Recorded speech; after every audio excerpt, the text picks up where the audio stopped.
This is your weekly global sailing highlights show, The World on Water, November 22, 2024. It's this time of the year for Black Friday sales, buying Christmas trees, and, for sailors, talk turns to the Rolex Sydney to Hobart Race. The 2024 edition will be the 79th of the 628 nautical mile, 1,163 kilometre race from Sydney Harbour to Hobart, the state capital of Tasmania. The start, as ever, on the 26th of December, takes place in the heart of the Australian summer. The mood is festive as crowds line Sydney's spectacular harbour, eager to be part of this celebratory occasion. This year will be no different. Here is Rolex's preview. You have to do the Rolex Sydney Hobart yacht race. To me, it probably is the hardest race in the world. You never go in thinking that it's going to be an easy ride. You know that anything could come at you. You've got to prepare for that. It's a really dynamic, challenging racetrack. Over its near 80-year history, the Rolex Sydney Hobart yacht race has forged a towering reputation. Partnered by Rolex for the last 22 years, this exceptional 628 nautical mile offshore challenge pushes every competitor to the very limit of their capabilities. That stretch of water across to Tasmania is some of the most treacherous in the world. And the weather conditions going through Bass Strait can get waves as high as your mast. When you do get the feeling of everything coming together, the boat holding together, the team holding strong, getting through those really tough nights, that's super rewarding. Organised by the Cruising Yacht Club of Australia, in collaboration with the Royal Yacht Club of Tasmania, the Rolex Sydney Hobart Yacht Race makes its customary spectacular start from Sydney Harbour.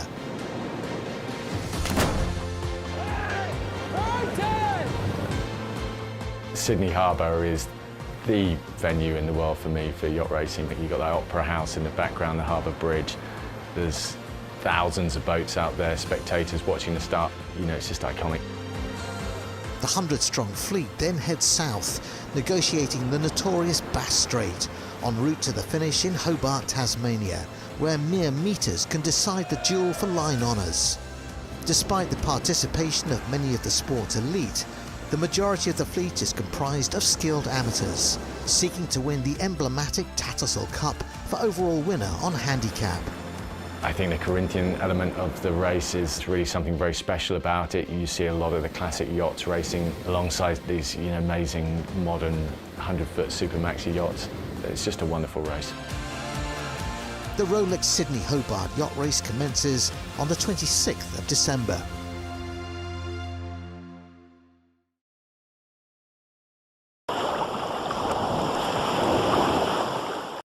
The first week of the Vendee Globe is over, and we have a report of week 2 from the ever-popular German, Boris Herrman, who is sailing his Imoca, Malizia, Sea Explorer. As always, he is very pumped.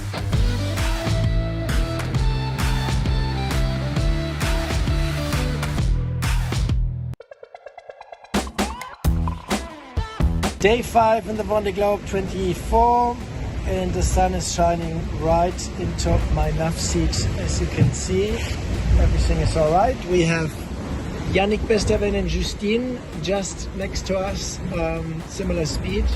You see her through the window here.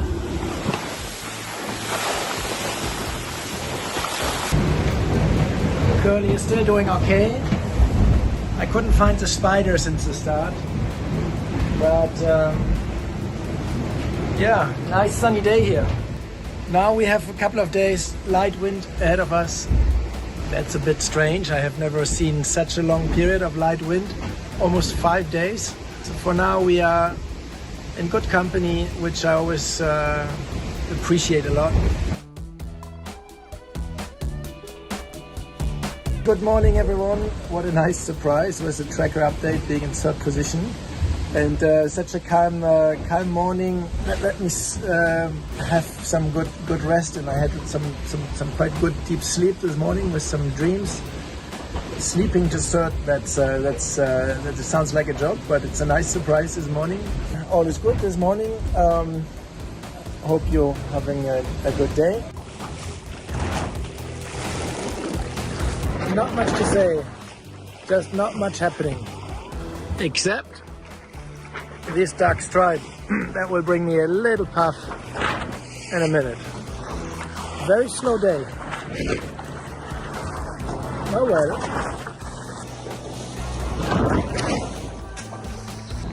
Surprise, surprise. We got a little bit of wind. You see the little wrinkles. I don't see anyone on AAS. I'm alone out here. I'm alone, but I know you're there, so I'm not fully alone.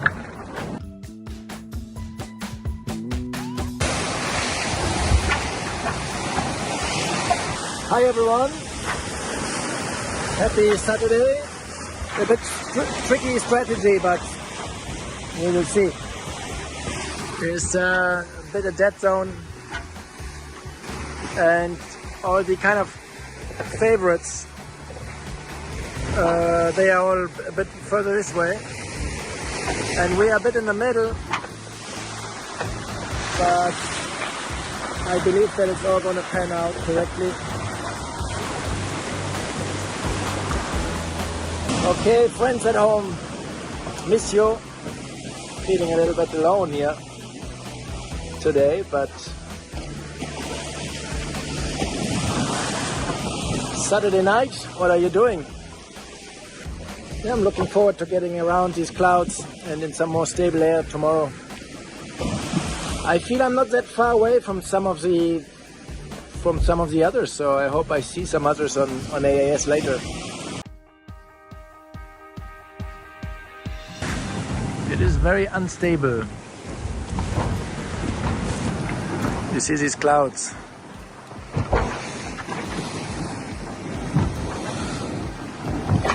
That's why I have such a sleepy face. Oh wow, look at this.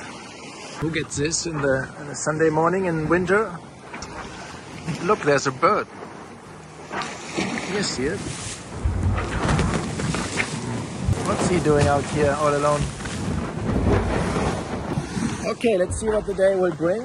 What we like is good rest and progress.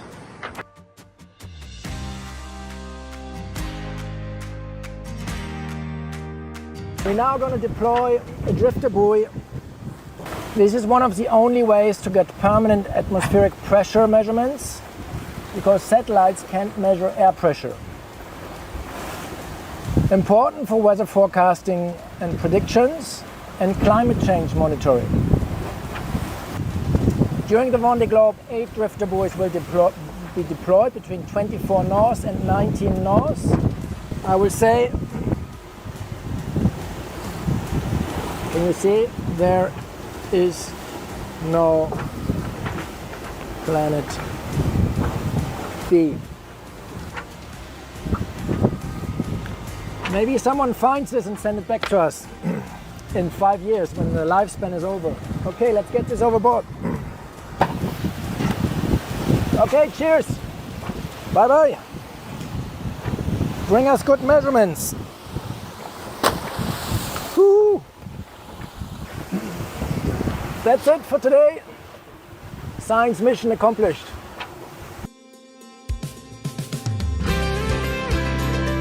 Hi guys, good morning from Malizia Sea Explorer. I was sitting here, this is my favorite spot. The wind is from the left, we're going this way. And right now we have a bit of wind, we have the boat sometimes picks up on this swell that we have and gets going. And then it looks beautiful to feel the power from the foil, to look out here, to have these beautiful 2 sails. Yeah, I woke up with a bit of mindfulness. I kept my eye mask on and I was thinking myself, what do I want to turn my attention to now? Because the night, I will tell you about, was not easy. It's very easy for the mind to draw the attention to the negative things, to the potential risk of getting left behind in the race. I mean, getting stuck maybe in growing doldrums where the others pass just through, and the mind could be very easily quite negative, to be honest. But I kept the eye mask on a little bit and said, what do I want to look at when I get up and I wanted to get here to this spot and feel the fresh air, and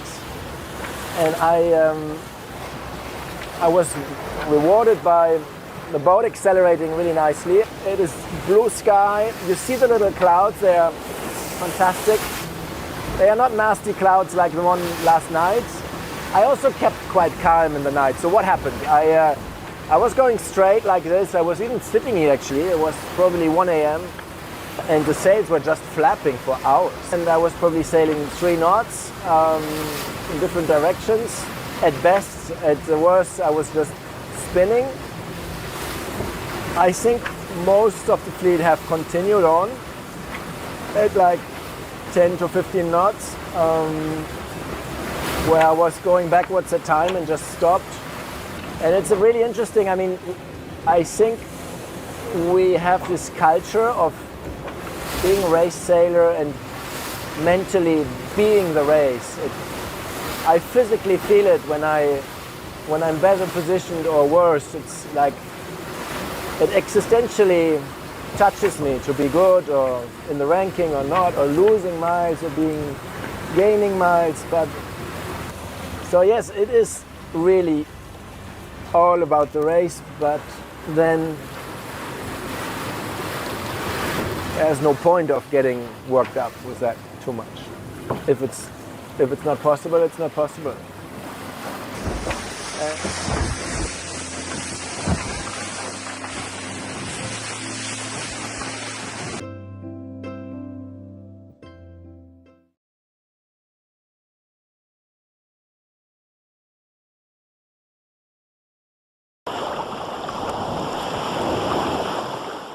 Three of the best teams in the Australian 18-footers League's 2024-2025 season fleet put on a great exhibition of power speed racing in a 25 to 30 knot nor'easter on Sydney Harbour last Sunday, with only a few seconds separating them for more than 2/3 of the long course. But it was the team which finished fourth behind those stars that became the story of the day. While the Rag and Famish Hotel team of Harry Price, Max Paul, and Finn Rodowich continued its domination of both the club championship and sixth, the spring champions, it was the Young Oak Double Bay, Four Pines team of Hugh Stoner, Hugo Leeming, and Daniel Watson, which won the hearts of supporters. Oh.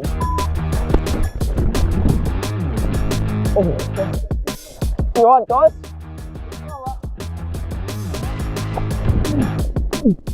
Wait out, Prado, wait out. Stand up for your main on. Go wait in. We're fine, wait out. We got it, we got it, we got it.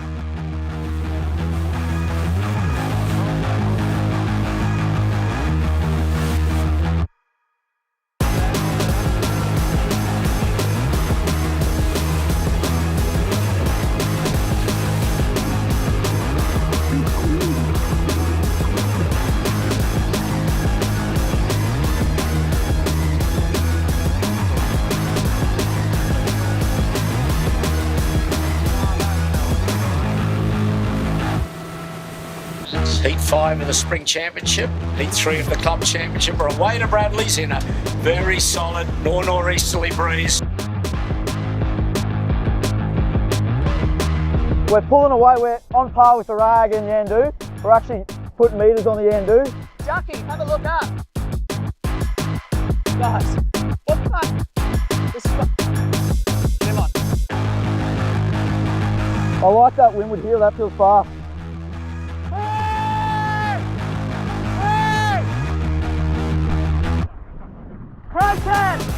Okay, here we go. First pair away. Stand by. Finport leads. Ease. Guys, the boat is not flat, ease, Matt. Next around, Lazarus, still in contention. They got everything pretty well eased. Lazarus. Oh dear. Wow.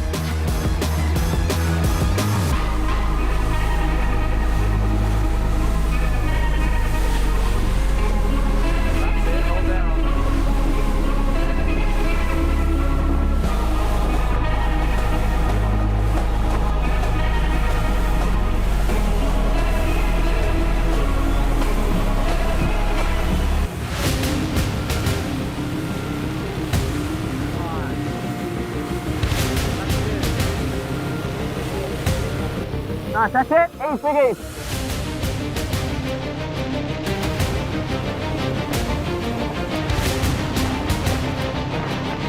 This is going to be fruity here. Any northerner breeze is going to make things very difficult to get round Point Piper. And they're off here, both of them. Look at this. Keegan's closed the gap here on Rag and Famish on the fin port. Both skips at full wick. And nothing in front of them but land at the moment. No.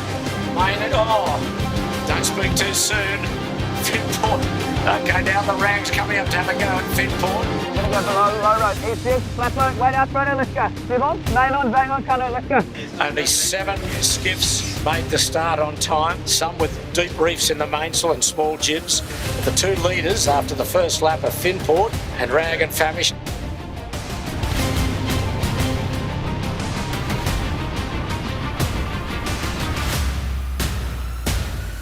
Keep the boat under control. See their big roll and the lump of the spinnakers rolling over. Right through work. Then we cross back to the Rag and they are just punching. About to go through a ferry wash here. There they go. Big air along with the camera cat. There they go now, just bearing away down that. Looks like they're through. They are smoking downwind here. There they go. Sheet off. And you certainly can't wait for a flat spot to jive in today because there's no flat spots.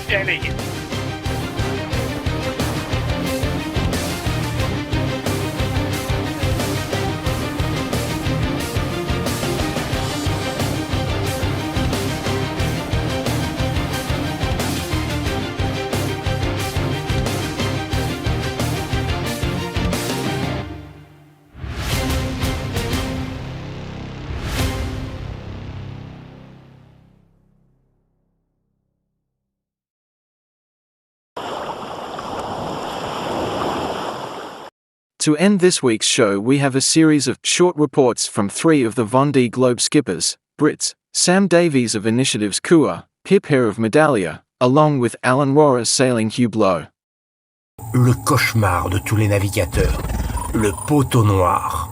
Dans cette zone où convergent les vents, où règne une humidité tropicale, tout peut arriver. Orages violents, pluies diluviennes et même, ce qu'il y a de pire pour les marins, le calme plat. Ça, c'est le poteau noir. Hey Gary, on vient de rentrer depuis ce matin. C'est grain après grain après grain. J'arrête pas de changer de voile pour les nuits. En fait, on est juste là. On est sous ce bande rouge. Le rouge, c'est les grosses nuages d'orage. Il y a du vent et puis après de la pétole. Et là, on vient de prendre 30 nœuds. Maintenant, il n'y a que 9. Là, c'est cool parce que ça va refroidir un peu. Et tu vois, il n'y a plus de vent, il faut que je relargue là, oui. Ok, à tout à l'heure.